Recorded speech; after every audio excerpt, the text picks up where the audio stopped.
jëwriñ ji ñu dénk wàllu mbatit mi dinañ ko jox nag ñeent fukki minutes pour mu tontu ci question yi fi jib yëpp ndax ministre bi wàllu koppar gi daf koo jox kàddoom moo tax monsieur le ministre Amadou Ba mën ngaa fas yéene ñëw jël kàddu ci lu tolloo ñeent fukki minutes jërëjëf.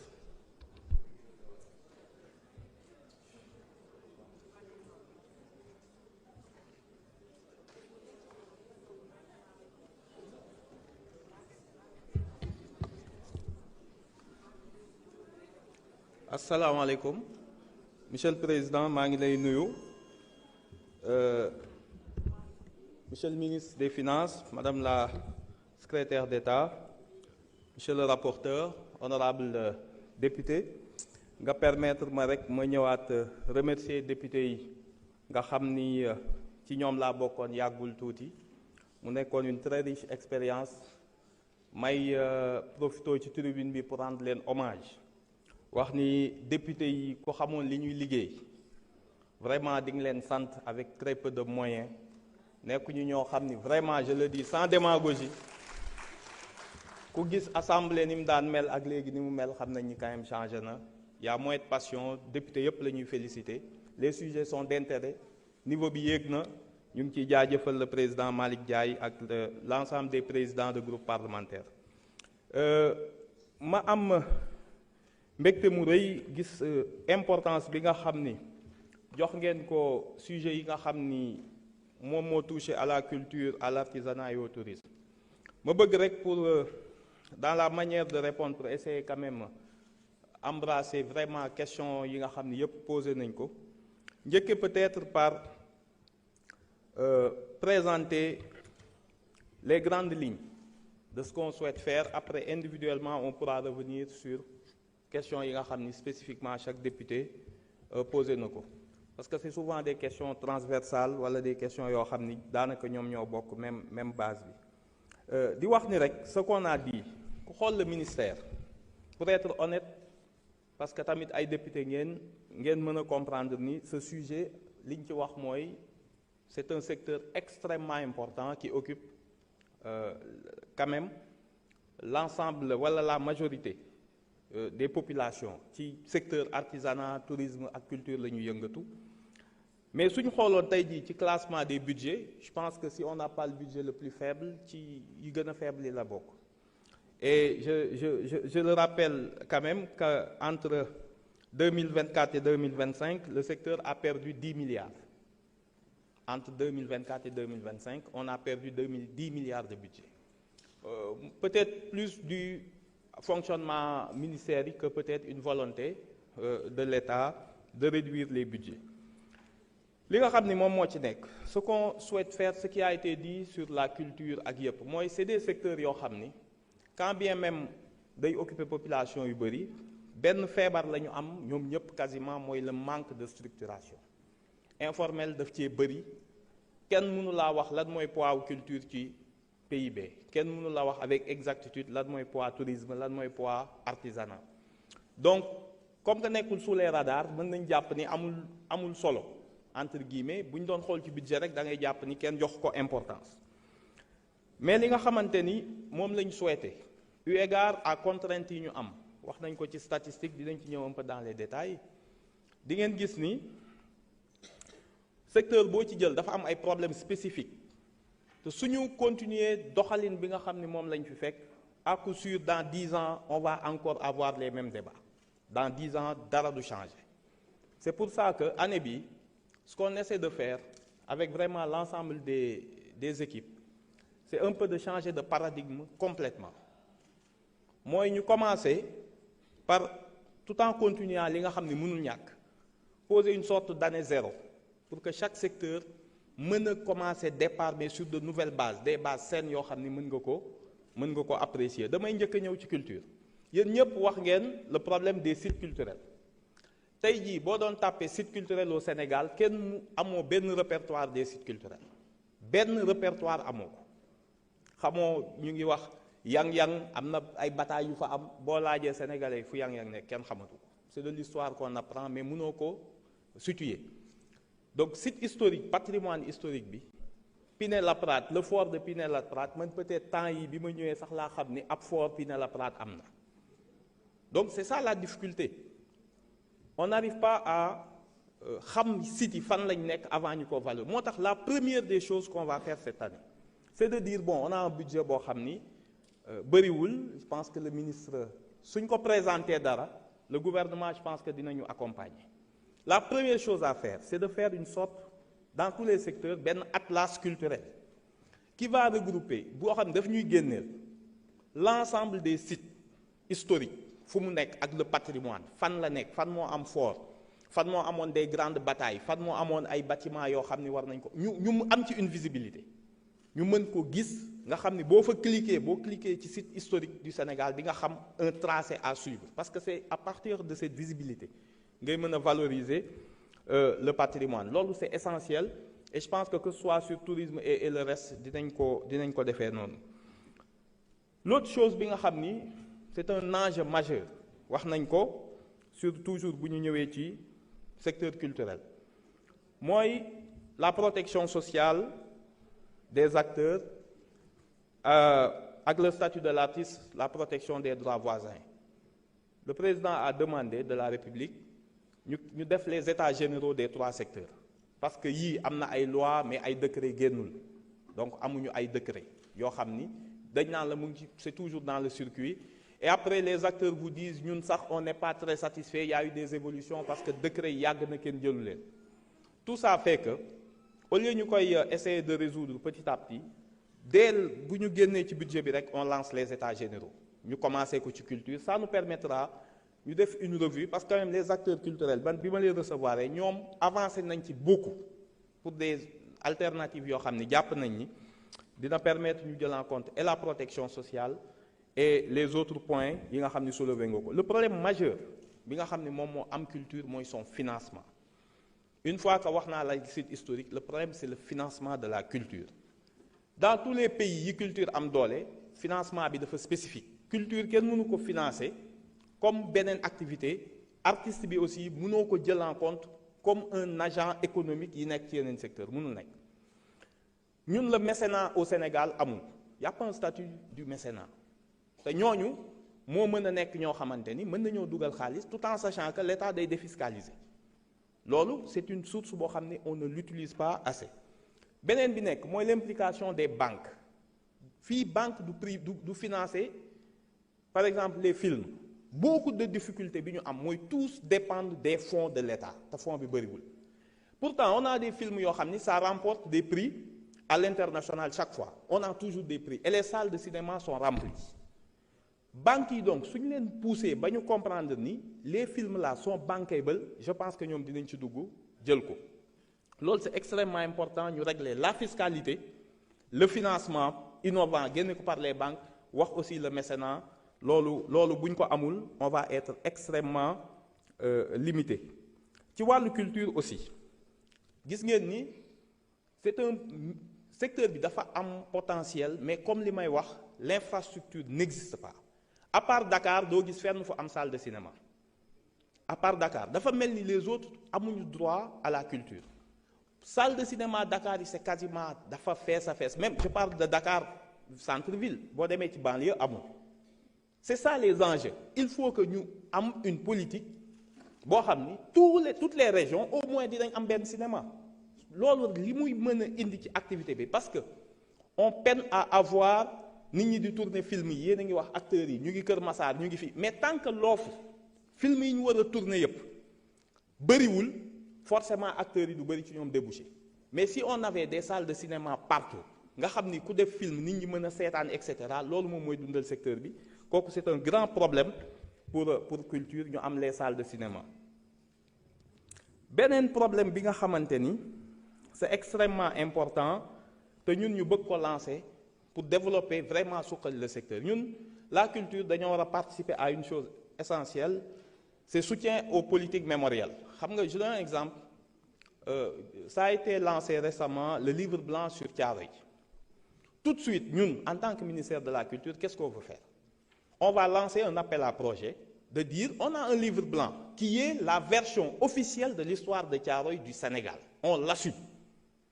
Mais pour ñu véhiculer ko, bu ñu bàyyee histoire bi nekk livre blanc, mais ça va faire chou blanc. au niveau de la mémoire des gens parce que duñ ko fàttaliku on lance un projet pour que ñu tourner ci benn film mu nekk l'histoire de Thiaroye dans sa version officielle telle que portée par l'État du Sénégal. loolu amené ñu à une autre innovation bu ñu bëgg a dugal rapidement dans le domaine de la culture mooy ñu créer une chaîne culturelle propre au ministère boo xam ni ça prend culture tourisme artisanat loolu mooy permettre les sites touristiques yii ñu am ñu mën a am ak les diversités culturelles bi ngeen fi wax yéen ñëpp foisonnement culturel bi am ci dëkk bi une chaîne culturelle moom parce que les gens sont en demande de leur culture malheureusement ñun suñ télé yi y a que des trucs commerciaux la ñuy gën a lancer loo xam ni ça fait de l'audience mais peut-être amul benn valeur donc bu ñu ko defee da ngay gis Ushuaïa TV ñiy dem xam nañ c'est des chaînes yoo xam ni les gens peuvent y rester des heures di ko suivre il nous faut cette chaîne culturelle qu'on va lancer bientôt en collaboration avec le ministère de la communication. donc bu ñu ñëwee un peu ci l'offre culturelle encore une fois on a besoin mais très rapidement au-delà de cette chaîne d'avoir une offre culturelle surtout ñi nga xam ni je remercie d'ailleurs les DG yi fi nekk de Sorano au Grand Théâtre il faut ñu am une programmation culturelle visible Grand Théâtre ak Sorano chaque week-end war nga faa mën a dem fekk fa une activité culturelle loolu c'est une offre culturelle boo xam ni il nous faut ñu sonn ci ñu teel ko defar sinon on aura beaucoup de problèmes je vais revenir rapidement sur le tourisme pour mën a am un peu de temps pour répondre aux questions question tourisme li ngeen ci wax bëri na nee naa c'est des problèmes structurels la ñu am avec le tourisme on a un problème de statistique kenn xamul ñaata touriste moo fiy dugg kenn xamul li seen nationalité du coup pour ñu avancer ci day xaw a compliqué on a prévu avec peut-être le ministre des Finances bu ñu joxee logiciel boo xam ni moom la hôtel yëpp di utiliser qu'on travaille avec la police de l'air et des frontières un peu ce qui est l'équivalent du PAF feneen dinañ mën a am au moins. naataange lépp loo soxla ci wàllu gàncax am na fa yow mi bëgg a yar ay jën am na fa yow mi bëgg meññant ci fruit am na ci complexe naataange da nga soxla ay ganaar wala boog lépp lu aju ci wàllu élevage am na ca da nga soxla pour ñu defaral la sa kër ba mu jekk ci wàllu gazonné ak leneen li ci des da nga soxla ay pot am na ci complexe naataange bu dee garabu kër nga soxla ak bépp xeetu garab jokkal ak complexe naataange adresse bi di tund cuun ak ngaay maxee route nationale bi tali Ndar Dakar di nga jàkkaarloo ak moom boo jëmee ci tali bu xonq bi ci route MDL bi jokkool ak moom gaaw ci numéro yi 77 651 30 85 ak monsieur Pape Diouf naataange ñoo ko bokk. parce que soo xamee la nationalité des touristes di nga mën a dem conquérir yeneen marchés et ces autres marchés ñun utiliser wuñu ko les Chinois dañ naan la ñun mën nañ leen dugalal 10 millions de touristes mën nañ leen ko dugalal sans problème bu ngeen lever quelques problèmes spécifiques.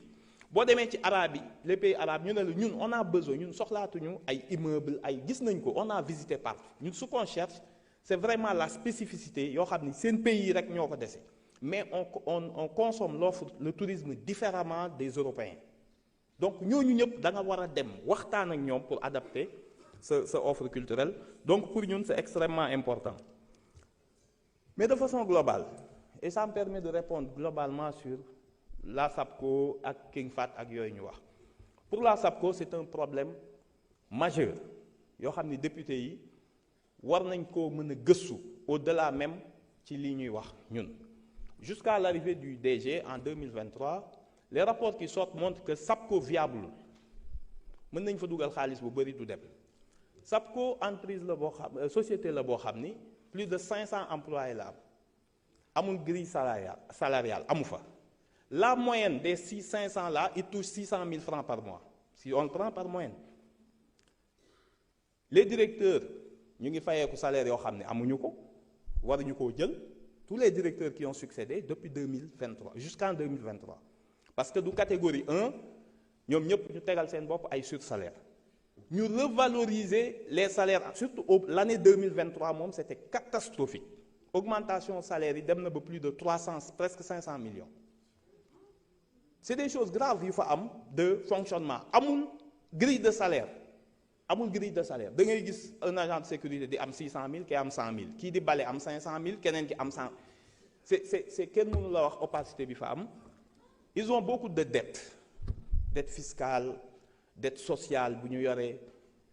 amuñu IPRES li ñu leen yoreel c'est presque 1 milliard bu ñu taxawul ñu régler loolu ba pare régler la question des agents ba régler xool on fait un plan social avant ñu continuer mënoo yor 500 agents yoo xam ni liggéeyuñu chaque jour ils sont là parce que bu ñu bëggee mënuñu liggéey vous pouvez pas avoir besoin de 500 agents loolu c'est un problème de fond qu'il nous faut régler avec le nouveau directeur on s'y est engagé avant ñuy lancer leneen parce que soo ko viabiliser wul c'est des fonds perdus chaque année 4 milliards entre 2023 et 2024 une augmentation de presque 2 milliards kan moo mën a gérer 4 milliards ci entreprise après nga bëgg a développer ou de budget mënul nekk ñoo xam ne juste pour payer des salaires kooku c'est un problème énorme de la SAPCO l'offre touristique doit être revue il faut que le front de mer Pointe Sarène ça a été dit et les autres soit réservé aux hôtels impérativement on doit se battre pour que le front de mer privé du ko jël lu dul da nga fa construire hôtel un hôtel c'est 500 emplois bu dee résidence la gardien la ak femme de ménage donc l'affaire est d'importance et c'est domaine li nga xam ne moo am Saly ñu dem ba une station balnéaire commune bi dugg ko kenn xàmmeetul fu mu commencé fu mu yam vous avez vu tous les problèmes de Saly et il faut tout faire pour éviter que Pointe Sarène ak Mbodiène tomber dans le même schéma que Saly il y a des projets importants yu fa am pour la SAPCO bon la difficulté est que toujours il faut que ñu jël les moyens yi ñu am ñu yamale ko ñu jël efficacement ñu am fu ñu koy dugal pour promouvoir la destination Sénégal il y a des freins le premier wax nañ ko c'est l'aérien tant que secteur boobu changé wul Europe li ko changé c'est bi ñu dugalee Ryanair ñii xam nañ ko les billets d'avion sont passés de 400 500 à 30 euros Maroc bi mu comprendre loolu bërki dem loolu la def dafa autoriser Ryanair rek le pays est parti loolu c'est extrêmement important l'aérien c'est un problème après nag aussi il y a li ñu war a def faire une offre touristique xool les autres zones autour des îles du Saloum le Fouta le fleuve ñun duñ utiliser fleuve ça a été dit avec fluvial bi utiliser wuñu ko am na zone yoo xam ne amul sax tourisme boo fa demee et pourtant c'est des zones extrêmement importantes très rapidement pour ma ñëw ci artisanat c'est le même problème qu'on a on n'arrive pas à structurer la formalisation ça a été dit par exemple c'est l'un de nos plus gros problèmes boo ko xoolee c'est dispatché entre une dizaine de structures ministère bi am na 4 structures yu formalisées nga génn le ministère de la formation professionnelle 3FPT day formaliser ADPME day formaliser FONGIP day formaliser DER day formaliser et malheureusement comme que amul schéma cohérent ne ñu jàpp ni formaliser un artisan mooy utal ko NINEA mais une fois que am na NINEA lan moo ci topp NINEA bi c'est pas une preuve que boo demee banque bi da lay financer s'il y a pas une offre donc on essaie bu dajale structure yooyu yëpp trouver un seul schéma léegi opérateur yi ku nekk mën nga def mais au moins il y a un seul canevas ñu bokk ni ñuy enregistrer pour superviser kooku c'est un premier problème de l'artisanat l'autre problème bi nga xam ni c'est sur la Zampa ça a été dit Zampa bi c'était un excellent projet malheureusement ni ñu ko dimensionné nii mënul dox ça peut pas attirer les professionnels et les mécaniciens nous ce qu'on essaie de faire c'est de faire de la Zampa changer le modèle audit lañ njëkk a lancé parce que c'était 2 phases de 15 milliards mais kii ni bon pour ñu inaugurer ko pour des raisons politiques dañoo tibb ci première phase bi mottalee ko deuxième phase bu nekk benn affaire bu jaxasoo boo xam ni mënatoo xam lan mooy relever de la première phase wala deuxième phase à ce stade on va arrêter jusqu'à ce que ñu kii ko mais de façon globale le projet il est bon suñ ko changer et ce qu'on essaie de faire nous c'est en plus yóbbu fa mécaniciens yi ñu changer destination yenn yi ñu leen jox on veut faire de la Zampa le plus grand parc automobile du Sénégal service yi ñu fa bëgg a yóbbu c'est un contrôle technique avec le ministère des transports ñu def fa un centre de contrôle technique ñu fexe ba waa port ni ñu kenn du wàccee ci pièces détachées lu dul ci Zampa bi ñu dugal ko fa ñu def fa un centre donc de pièces détachées un centre de contrôle technique def fa aussi li gën a am solo mooy le plus grand centre bu ñuy jaayee voiture d'occasion foofu lay nekk ci Zampa bi comme ça Dakar mën nga koo vider kenn du fa exposé ti y aura un site internet chaque week-end ce sera képp kuy jëndati oto da ngay xaar samedi jot nga daw ci Zampa ba on veut vraiment changer ce concept-là ba nga xam ni attractivité bi dina tax problème boo am ci sa oto di nga xam ni foofu boo fa demee di nga am pièce que ce soit les pneumatiques et tout ça bu ñu ko concentrer foofu je pense que ça va régler beaucoup de problèmes. Par rapport donc toujours à l'artisanat, il y a un secteur, une filière extrêmement importante boo xam ni li ñu mën a arranger ça a été dit sur les céréales locales, la valorisation des céréales locales. Ce qu'on a, c'est qu'on ne valorise pas assez. Dëkk boo dem am na un groupement de femmes bu ciy ne mais li ñuy def c'est pas comme ça. Le problème c'est que tant que utiliser wuñu ITA, l'Institut de technologie alimentaire mu certifier ñu, on a un chef et 2, 3 ou 4 yoo xam ni ils participent à des championnats mondiaux. Moom mën na la defal à partir des céréales locales, on l'a vu en dégustation. Boo jëlee carotte bii ñuy xam parfois naan sur xamuñu lu ñu koy toggee et cetera dañ mën na la ci defal ay croissants mën na la ci defal loo xam ni ce qu'on ñun cherche c'est bu ñu structurer filière bi mais foog ñu structurer ko. waa COUD dootuñu jënd commander ci pain mukk à partir de céréales importées. On peut le faire pour que COUD, plus de 100 000 étudiants, il faut regarder ñaata la. Dans les casernes, dans les prisons, ñoo xamante ni ils ont besoin. Je pense que bu ñu structurer la filière, on peut faire en sorte que filière boobu vraiment créer suffisamment d'emplois au Sénégal parce que am na ko. Lii mooy vraiment les grandes lignes. Ce qu'on cherche nag avec le maître du budget pour cette année, c'est de faire en sorte que chaque secteur am quelque chose. Ça a été dit par l'honorable député Mbaye Dione. Il faut des projets pilotes qui encouragent les autres. su ñu bëggee village artisanal li ngeen ci wax yépp ak centre chambre des métiers yi foog ñu am ci benn bu référence ñu jël nos maigres budget bi ñu am ñu construire ci benn boo xam ni àddina sous région bi yépp mën nga ñëw ndax doo fa fekk matériel boo xam ni di nga ko fekk ci sous région bi. loolu mooy def émulation pour ñu yéeg un peu niveau génn ci artisanat aussi artisanat boo xamante ni amatul technicité loolu tamit c'est pas bon. bu ñu demee ci loolu foog ñu def ko pour benn chambre de métier wala il faut impérativement qu'on aille vers là. Comme pour les centres culturels chaque secteur dafa war a am quelque chose boo xam ni su demee ci tourisme on a beaucoup de réceptifs à l'abandon pourtant yëpp yi sont prêts à 90%, li matériel moo ci manqué. Qu'on utilise les fonds pour rendre le réceptif hôtelier important et intéressant. Donc yi mooy vraiment quelques grandes lignes yu ñu bëgg a def année bi def une révolution dans chaque secteur structuré ko ba nga xam ni dinañ ko mën a kii. Pour répondre rapidement à certaines questions, pour le fort de Bakel et le pavillon René Caillé et la diversité culturelle, donc le Conseil national de mémoire du patrimoine historique, c'est une directive du chef de l'État. L'atelier de lancement du processus se tiendra les 15 et 16 décembre. Donc, honorable loolu,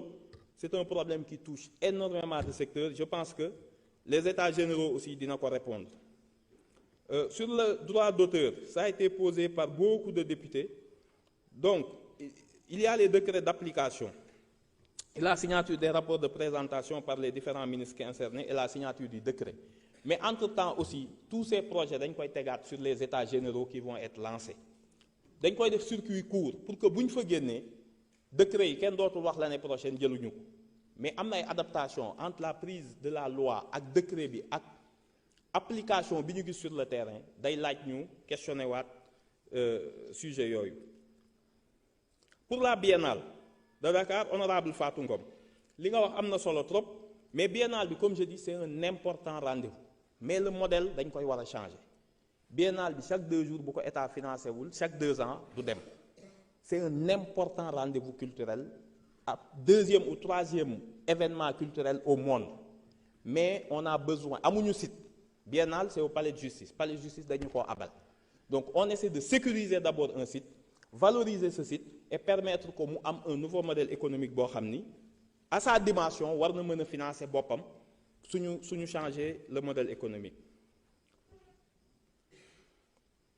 Pour intégrer les villages objectifs, Say Cissé. Donc la liste des sites historiques classe et dynamique, donc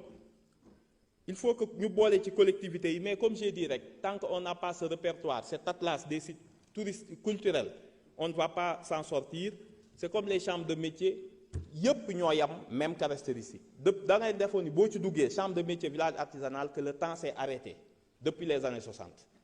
c'est toujours le même bâtiment, le même fonctionnement, dara amu fa, etc. Ça nécessite des mesures courageuses, des réformes courageuses du secteur. C'est ce qu'on compte envisager. Beaucoup nous disent acteurs sur ce qu'on veut faire, mais li ngeen wax ci village yépp, je vous assure que tant que jëluñu benn bu pilote, ñu dugal fa xaalis bu bari, des milliards, mu nekk émulation pour ñi ci des. Mais tant que le maigre budget da ngaa jël ñamal kii benn, l'affaire bi du changer. Pour dynamiser un secteur, parfois day laaj ce genre de méthode radicale nga jël benn dans une région du centre du pays wala plus éloigné nga def ko benn modèle boo xam ni mooy servir pour tous les autres. Pourtant Djigola, donc bibliothèque de Bakel, effectivement on veut redynamiser les claques. kooku ça nécessite vraiment un programme. naataange lépp loo soxla ci wàllu gàncax am na fa yow mi bëgg a yar ay jën am na fa yow mi bëgg meññant ci fruit am na ci complexe naataange da nga soxla ay ganaar wala boog lépp lu aju ci wàllu élevage am na ca da nga soxla pour ñu defaral la sa kër ba mu jekk ci wàllu gazonné ak leneen li ci des da nga soxla ay pot am na ci complexe naataange bu dee garabu kër nga soxla ak bépp xeetu garab jokkal ak complexe naataange adresse bi di tudd Cuun ak Ngaye Mekhe route nationale bi tali Ndar Dakar di nga jàkkaarloo ak moom boo jëmee ci tali bu xonq bi ci route MDL bi jokkool ak moom gaaw ci numéro yi 77 651 30 85 ak monsieur Pape Diouf naataange ñoo ko bokk. daf ñoo jox beneen approche bu ñu war a am ci CLAC yi pour relancer ko et on espère que le président de la République dañ créer même un prix de la dictée chez les enfants mu nekk vraiment un prix bu ñu doté de façon importante pour les pousser à la lecture et ça nous permettra de faire la refonte de ces questions-là. Sur la bibliothèque nationale, extrêmement important, honorable, kooku tamit ñoo ngi ci. Le problème du site se pose, le problème du financement, mais le Sénégal mënul toog bañ a am une bibliothèque nationale. Kooku le président s'y est attaché, ñu ngi xool ban site lañ ko war a proposer, ñu commencer ko au moins am le budget. Le problème de cette bibliothèque mooy tegaguñ sax un projet boo xam ni c'est budgétisé pour ñu xam on a besoin de combien. Donc pour waa ARCOT, honorable député Babacar Ndiaye, en 2025 jox nañ leen ay billets d'avion pour leur voyage au Maroc. On leur a donné des billets d'avion et on rappelle toujours qu'il y a un appel à projet pour les différents fonds du ministère yooyu yëpp ñu ngi koy auditer actuellement et c'est vrai que les acteurs culturels se plaignent beaucoup du financement du ministère. Les critères ne sont pas clairs, xamuñu ko. C'est très difficile pour ñoom ñu accéder. Duñ ko yëg duñ ko xam même les plus grands réalisateurs se plaignent parfois ci financement bi c'est très compliqué comme que affaire bi leerul et qu'on souhaite ñun année bi structurer ko pour vraiment jël des projets éligibles et surtout en région. La culture problème Dakar dafa yam Dakar les acteurs de Dakar se plaignent et régions yi ñoom duñ ko jot te loolu aussi c'est pas tenable.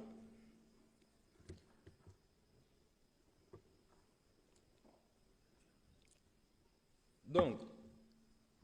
le tourisme religieux, honorable Mbène Faye, wax nga dëgg keroog j'étais à l'intronisation des chefs, 3 dignitaires, le grand Jaraaf, le Ndeye ji réew et le Saltigué, assisté naa ko sur instruction du président de la République maa ko fa représenté et je disais au grand Serigne de Dakar, Ablaye Matar Diop, man ko vous voyez devant nous le problème culturel qu'on a. Dignitaires yëpp ñëw nañ sol seeni yére man ko yére yi ñu sol ñun amuñu benn signification ci yére yi. Kenn xamul te pourtant l'histoire des Lébou ak l'histoire du Sénégal presque benn la et le cours magistral bi mu ñu jox moo ñuy wan vraiment la méconnaissance qu'on a de l'histoire du Lébou ak statut bi nga xam ne am nañ ko ma ne ko voilà l'idée qu'on a de créer une chaîne culturelle à partir de cette chaîne culturelle loolu yëpp dinañ ko mën parce que bu boobaa yow c'est pas une course à l'audience ngay def da ngay def la vulgarisation et je pense que loolu dina leen dina baax ci ñoom. Pour le tourisme religieux wax ngeen dëgg Makka ñoom ñëpp c'est les pays du Golfe ñoom dañ ciy investir bu baax a baax ñun nag on a un modèle à trouver parce que chaque famille religieuse ak ni mu jàppee noonu la tourisme religieux war a amee ci dëkkam. Il faut kon ñu bàyyi leen état mënul ñëw dugg ci benn dëkk ni ko nii nga ñii dañoo bëgg hôtel ñii ni ñoom non pas modèle hôtel d'autres modèles et puis ça se consomme quand même avec un certain encadrement. Et je pense que ñoom ñoo war a génne bientôt fan la ñu war a dem. Pour les hôtels fermés honorable Mbène Faye maa ngi koy wax ni ko on va faire un appel à projet pour am ko ñu reprendre les hôtels fermés parce que yàq xaalis bu bëri la diaspora bi on l'utilise pas assez le tourisme diaspora mënuñu ko relancer tant que ces hôtels restent fermés c'est une niche exceptionnelle suñu nee Maroc am na 20 millions de touristes cette année 20 millions ils ont plus de 7000 milliards de recettes touristiques année bi c'est parce que aussi ils comptabilisent leurs citoyens comme des touristes ñun nag duñ ko def ñu jàpp nañu touriste rek mooy ko nga xam ni daa xees jóge fee ñëw alors que ki jóg dëkk Europe bu ñëwee Sénégal il est considéré comme un touriste normalement mais ku ñëw fii Dakar à part visiter monument dem Gorée wala Saly dootoo def tourisme da ngay ñëw toog parce que amoo offre touristique boo xam ni c'est adapté à la diaspora et je pense que kooku c'est extrêmement important pour les hôtels le code du tourisme man maa wax nañ ko delloo si heure bi waroon ngeen ko kii mais le code dafa am yu bëri ci manqué l'hôtel Radisson wax nañ ko code bi réglé wu ko les hôtels fermés réglé wu ko ma ni code bi bu ñu ko promulguer y aurait beaucoup de manquements derrière mënuñu récupérer benn ku tëj hôtel 10 ans dañ la war a obligé nga exploiter mbaa nga céder mais mënoo tëj un hôtel parce que front de mer bi c'est un bien boo xam ni sénégalais yi ñoo ko moom moo tax j'ai fait rapatrier le code ba ñu dugal ci yoo xam ni li xew Radisson honorable Pape Djibril Fall maa ngi la koy wax waxuñu on a perdu on met la pression qu'il faut on est en train de voir comment la ñuy mettre fin à yi nga xam ni Turquie jël nañ ko mais boo xamee ni nag droit àndul ak yow surtout à l'international da ngay xam nan ngay négocier quant à King Fahd on est en train de regarder lu tax projet bi ça n'a pas été réglé depuis man xaw na ma jaaxal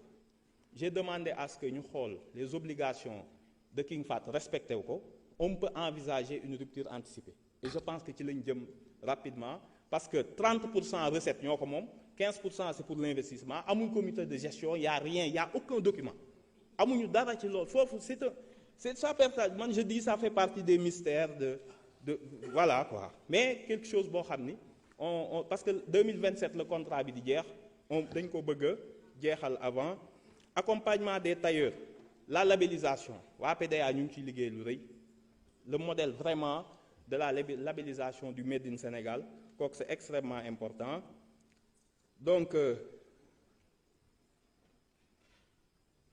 vraiment honorable baa ngi le mobilier national dinañ ci ñëw pour l'instant les structures de l'État bu dee la situation actuelle changé wuñu le modèle mobilier national kenn du commandé man sama bureau dañ ñoo louer le mobilier on l'a loué bu bees bi ñu ma jox damaa ñëw fekk ñu équiper ma ko ça ne permet pas au mobilier national mais je pense que dinañ ci indi ay saafara maa ngi leen di remercier di jéggalu mën nga wéyal am nga fukki minutes am nga 10 minutes waaw baax na donc pour le mobilier national le problème wax naa la ko aucune structure de l'État signé wul convention ak ñoom parce que labellisé wuñu leen ñun noo bureau Diamniadio dañ ko loué chaise mënoo ko faa changer ab loolu moo doon modèle yi ñu fi fekk yu bees yi da ngay ñëw ñu équiper la ko à des produits qui viennent d'ailleurs ma ni leen man sama bureau mënu ma nekk ministre de l'artisanat di toog ci bureau boo xam ne dañ ko importer loolu mënul nekk tout le ministère donc dañoo war a fexe mais ñoom tamit am nañ benn relevé benn niveau bu ñu leen war a appuyer pour que quand même l'ergonomie li ñuy defar mu nekk quelque chose de conforme am sécurité mais ils font de très belles choses ñun on s'équipe avec du TOC qui coûte cher alors que ñoom ils ont quand même des choses merveilleuses ñu war ko mën a utiliser donc pour le mobilier national vraiment c'est exceptionnel que ñu utiliser ko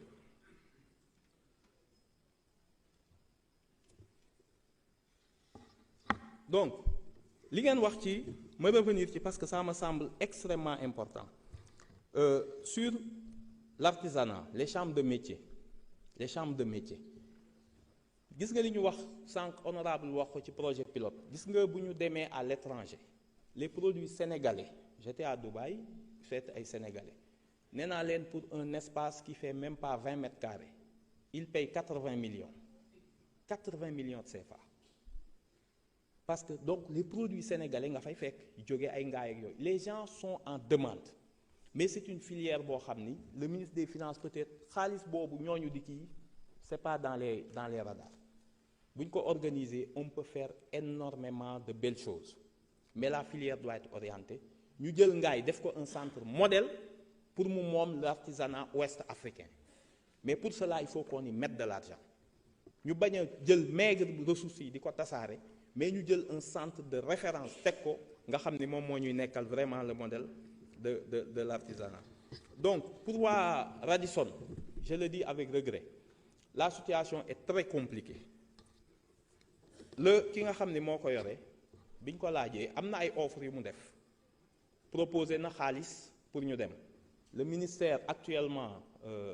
du travail moo koy suivre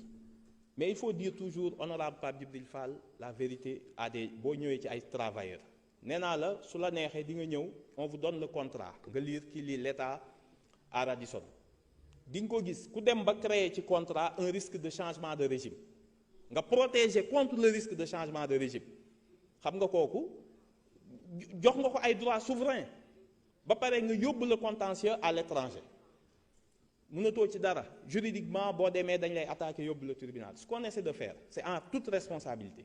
avec le ministre du Travail empêcher le licenciement peut-être des délégués du personnel mais nit ki entreprise privée nga ni da ngay wax dëgg ji salariés yi je les ai reçus le jour de ma passation me recevoir là encore mënuma empêcher un entrepreneur un kii de société responsable directeur mu licencier kooku amul benn texte bu la ko may voilà donc loolu mënuñu ci dara. Ce qu'on peut faire naataange lépp loo soxla ci wàllu gàncax am na fa yow mi bëgg a yar ay jën am na fa yow mi bëgg meññante ci fruit am na ci complexe naataange da nga soxla ay ganaar wala boog lépp lu aju ci wàllu élevage am na ci da nga soxla pour ñu defaral la sa kër ba mu jekk ci wàllu gazonné ak leneen li ci des da nga soxla ay pot am na ci complexe naataange bu dee garabu kër nga soxla ak bépp xeetu garab jokkal ak complexe naataange adresse bi di tudd Cuun ak Ngaye Mekhe route nationale bi tali Ndar Dakar di nga jàkkaarloo ak moom boo jëmee ci tali bu xonq bi ci route MDL bi jokkool ak moom gaaw ci numéro yii 77 651 30 85 ak monsieur Pape Diouf naataange ñoo ko bokk. ñu fexe ba ñu sauvegarder leurs droits on s'y attelle chaque jour la situation d'occupation du ma ci def une appréciation juridique vu les conditions sociales yi gars yi nekkee mais il nous faut dinañ fa dem dañ fa bañoon a dem def démagogie bi ñu demee ba am plus d'éléments dinañ leen seeti xool comment trouver loolu nee naa la lu ñu metti la ñun bu ñu koy xool foofu la ñu war a yóbbu nit pour haute trahison contrat boobu sérieusement bu dee rek dañ ciy topp nit donc metti na trop on est en train de voir avec le ministre du Travail comment reprendre tout le contrat pour que Sénégal reprendre ses droits donc loolu ñoo ngi ci te bàyyiwuñu ko j'ai juste benn lu ma tenir à cœur c'est le bateau le Joola vraiment bëgg naa l'année prochaine député yi ngeen jàppale ñu les politiques mémorielles sont importantes dañ ko bëgg a jox un cachet populaire mu bañ a yam rek Ziguinchor c'est extrêmement important mais pour cela on a besoin que sur l'ensemble du territoire national ñëpp xam ni jour bi am na lu xewoon à telle date ñu marqué ko par une minute de silence ñëpp taxaw institution yëpp participer ci donc vous les députés drapeau yi nekk en berne ñu wane fu nekk nit ñi taxaw recueillement bi am parce que c'est très important nit ñi dellu si ci ce moment tragique non pas tant pour célébrer juste le passé mais parce que ay Joola chaque jour mu xew et pour mettre fin à ce cycle rendre les gens vraiment responsables je pense que cette question mérite d'être adressée donc pour en revenir à ça a été posé à benn question boo xam ni ça nous revient tout le temps mooy waa les animateurs culturels ce qu'il faut envisager de faire encore une fois le Sénégal a besoin d'animateurs culturels et c'est ça qui est terrible mais les infrastructures amul moyen amul peut-être qu'il faut envisager pendant 2-3 ans de suspendre le concours parce que tamit di jël ay nit def leen concours tout en sachant que doo leen jël kooku c'est pas une solution ba ñu absorber ñii mais tant que culture teguwul sur la bonne base au Sénégal on a le secteur culturel est en danger te nit ñi xamuñu ko vous savez les acteurs je leur ai demandé mais pourquoi yéen ngeen di jël ay étrangers dans vos groupes bu ngeen di jouer ay concerts ak yooyu ñu ne ma au Sénégal on trouve plus de musiciens c'est pour ça que tous les grands musiciens bu ñuy jouer c'est les mêmes artistes internationaux ay guitaristes yu fi dëkkul ñu ne ma ñun xamuñu kuy guitare fii donc jeunes yaa ngi toog le métier ñu ngi wax culture te xamuñu ni les fondements même de notre culture amatul tous les grands musiciens jouent avec des étrangers alors que loolu amul woon il y a quelque temps moo lay woon Sénégal quand même les réformes urgentes qu'il faut faire pour relancer les activités donc loolu c'est quelque chose de très difficile qu'on va essayer d'adresser xool ndax on continue au moins ñu jël benn délai bu ndaw le temps qu'on restructure. J'ai reçu les directeurs régionaux de la culture ku nekk ci ñoom je leur ai demandé de me faire le point mais kenn ci ñoom amul oto c'est ça la vérité kenn ci ñoom amul oto kenn ci ñoom mënula gérer une politique culturelle tant que changé wuñu le financement de la culture. La culture a besoin de financement innovant et pour l'instant amuñu ko malheureusement. Ça c'est la triste réalité mais nekkuñu ñoo xam ni ils ont perdu ou baissé pavillon pour autant. Il y a des choses extrêmement importantes qui sont en train d'être faites. Vraiment, bi ma demee Tamba, j'ai vu le directeur, même sans moyens, ce qu'il réussit à faire pour pousser les gens ñu ñëw ci culture bi. Donc, les urgences yi nga xam ne am nañ ko ñun par rapport aux JOJ, ça a été dit, les JOJ peuvent représenter vraiment pour le Sénégal une manne financière exceptionnelle. La culture doit et peut jouer son rôle pour les JOJ. ñoo ngi ciy liggéey, on espère signer une convention avec le COJOJ parce que quand même ñoom ñoo ci am la primauté. Mais ñun ce qu'on essaie de faire pour trouver du financement innovant boo jëlee par exemple les manufactures on l'avait proposé bi ñu fa demee le président Aliou Sène xam na ko. Ce qu'on essaie de faire c'est que même pour les ñi nga xam ni JOJ yi ñoom ñooy nekk les champions du monde ñu proposer leen des premiers prix avec ku ñu jox médaille d'or mu am un accompagnement culturel boo xam ni ñoom dans sous seen RSE ils vont le commander aux manufactures wala au village artisanal de Dakar et cetera. bu ñu trouvé wul ñun suñu bopp ay moyens de financement yu bees di xaar lépp ci état on va pas y arriver. On l'a dit même les institutions normalement monsieur le ministre des finances mën na ko confirmer ku nekk ce budget y a un petit pourcentage boo war a réserver à la culture. bu ñu demee ba ñu li ñu sant waa manufacture par exemple ak quelques villages artisanaux ñu génne benn catalogue ñu yóbbu ko chaque ministère parce que ñun da ngay dugg bureau ministre doo fa fekk tableau boo xam ni c'est africain doo fa fekk benn affaire boo xam ni ça représente la culture au meilleur des cas benn fas la boo xam ni voilà kenn xamul fan lañ ko jëlee bu ku nekk ministère bu nekk commandé surtout le ministère des finances xam ne bëri nañu ay bureau chaque bureau am quelque chose qui symbolise la culture une tapisserie benn qui est crédible artisanat ñu relever le niveau comme essayer de le faire vraiment appeler à tous les autres services l'offre touristique ñu concerté wu en attendant la rationalisation qui doit arriver entre SAPCO et l'ASPT ñu xool nan la ñuy def pour structurer l'offre touristique mën a attirer des investisseurs. On a besoin ñu un terrain de golf parce que c'est le maillon qui manque pour ñu am lu ñuy wax vraiment une offre culturelle crédible. Yooyu on pense que c'est juste pour du luxe mais ça peut apporter énormément d'investissement bu ñu ko xamoon. On va aussi lancer li manque Sénégal mooy un grand parc d'attractions. Tourisme mënul am sans terrain de golf sans parc d'attractions. Noonu lañ bëgg a yóbbu Pointe Sarène et Mbodiène moytu l'investissement privé ak des maisons privées. maa ngi leen di remercier de m'avoir écouté et président di jéggalu ci peut-être guddal bi tuuti di leen wax ngeen les excuses du secrétaire d'État à la culture bi nga xam ni dafa dem Arabie Saoudite moo tax teewu fi di profiter de cette tribune pour remercier les services du ministère yi nga xam ni ñoo réalisé quand même le festival Ecofest dans des conditions très difficiles comme le SMTA qui est en cours pour montrer que le Sénégal malgré les difficultés budgétaires état bi mu ngi fexe quand même de valoriser l'image du Sénégal par l'offre touristique. Donc tous les services vraiment maa ngi leen di remercier ci seen participation le député yéen maa ngi leen di wax jaajëf ba à la prochaine merci. ex naataange lépp loo soxla ci wàllu gàncax am na fa yow mi bëgg a yar ay jën am na fa yow mi bëgg meññante ci fruit am na ci complexe naataange da nga soxla ay ganaar wala boog lépp lu aju ci wàllu élevage am na ca da nga soxla pour ñu defaral la sa kër ba mu jekk ci wàllu gazonné ak leneen li ci des da nga soxla ay pot am na ci complexe naataange bu dee garabu kër nga soxla ak bépp xeetu garab jokkal ak complexe naataange adresse bi di tudd Cuun ak Ngaye Mekhe route nationale bi tali Ndar Dakar